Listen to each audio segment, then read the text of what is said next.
Buenas tardes, la patología que seleccionamos estudiar es la hemiplegia. Etimológicamente, la palabra hemiplegia significa mitad de parálisis. Esto dado que es una patología que implica la pérdida de movimiento voluntario de los miembros inferiores y o superiores de la mitad del cuerpo como consecuencia de una lesión cerebral o de la médula espinal, comprometiendo los miembros contralaterales a la región lesionada y en algunos casos la mitad de la cara de la persona. Se debe resaltar que los músculos del tronco y el diafragma no se ven afectados debido a que estos se encuentran inervados bilateralmente, es decir, que reciben impulsos nerviosos de ambos hemisferios y así si un lado se lesiona, el otro suple la funcionalidad perdida. Esta patología se puede presentar siempre que se produzca una lesión irreversible del tejido nervioso o se genere una afección en el sistema nervioso central por encima del bulbo raquídeo.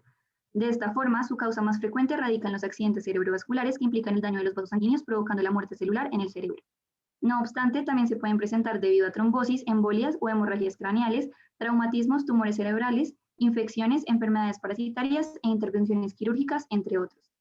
De este modo, se trata de una de las patologías neurológicas más frecuentes, donde 2 por cada 1000 habitantes pueden padecerla.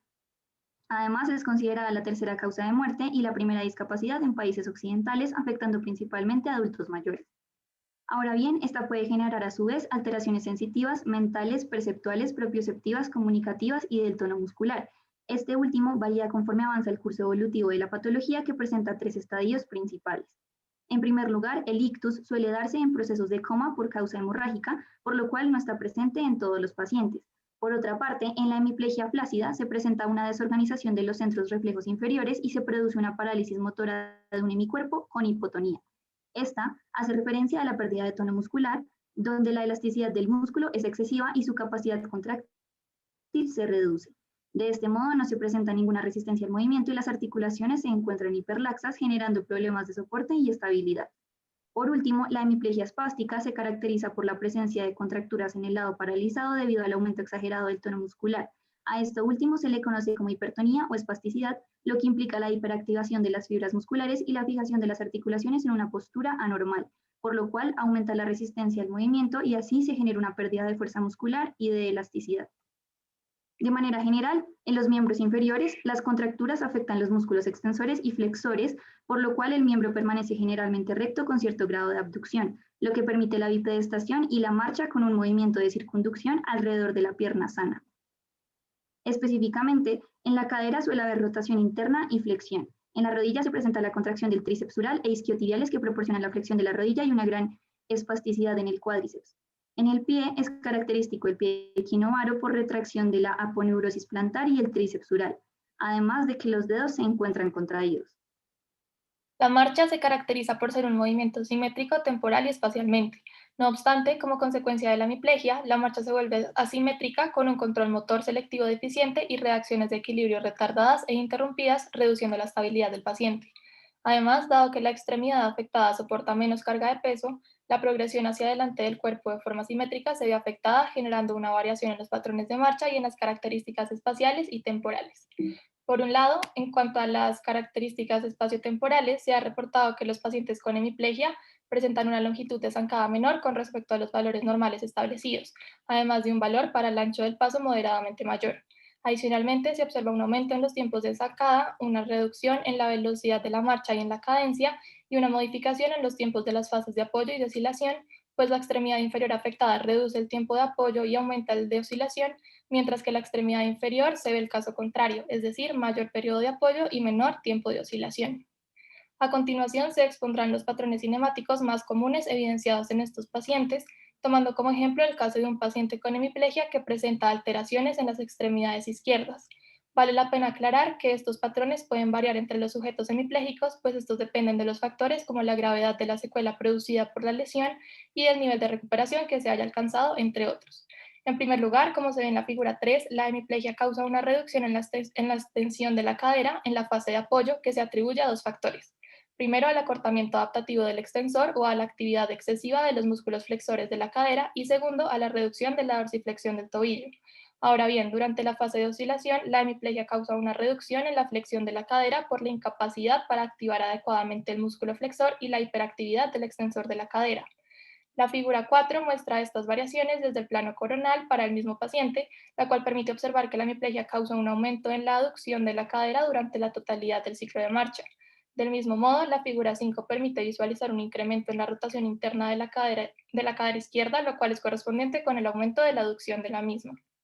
En segundo lugar, se han reportado tres tipos de patrones de la rodilla durante el ciclo de marcha visto desde el plano sagital. Por un lado, hay pacientes que presentan un aumento en la flexión de la rodilla durante el ciclo inicial.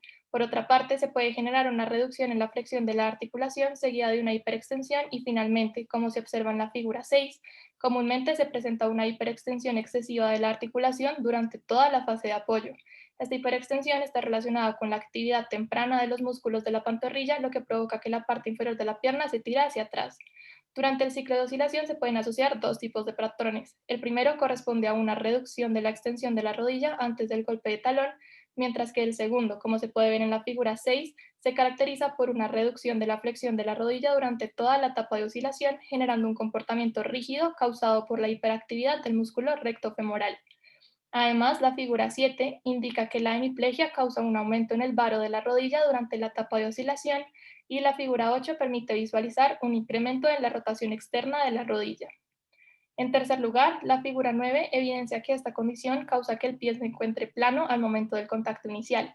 Además, se observa una reducción en la flexión plantar en el despegue de dedos, lo cual puede ser resultado de la incapacidad de contraer los flexores plantares concéntricamente con suficiente tensión para superar la inercia del resto del cuerpo. Asimismo, durante la fase de oscilación se evidencia una reducción en la dorsiflexión causada por la hiperactividad de los músculos flexores plantares. Sin embargo, esto se compensa con un movimiento de circunducción generado por la cadera, evitando el choque del pie con el piso. La figura 10 evidencia una menor abducción del tobillo y finalmente la figura 11 indica que la hemiplegia causa una mayor rotación interna de la articulación. De forma general, durante la fase de apoyo se puede observar una elevación del centro de gravedad con caída de la pelvis hacia el lado derecho por falta de la musculatura abductora, mientras que la fase de oscilación se caracteriza por el movimiento de rotación interna de la cadera, así como por la circunducción de la misma, generada como resultado de la hiperextensión de la rodilla y de la dificultad de realizar la dorsiflexión del tobillo con el fin de evitar el choque de los dedos del pie con el piso.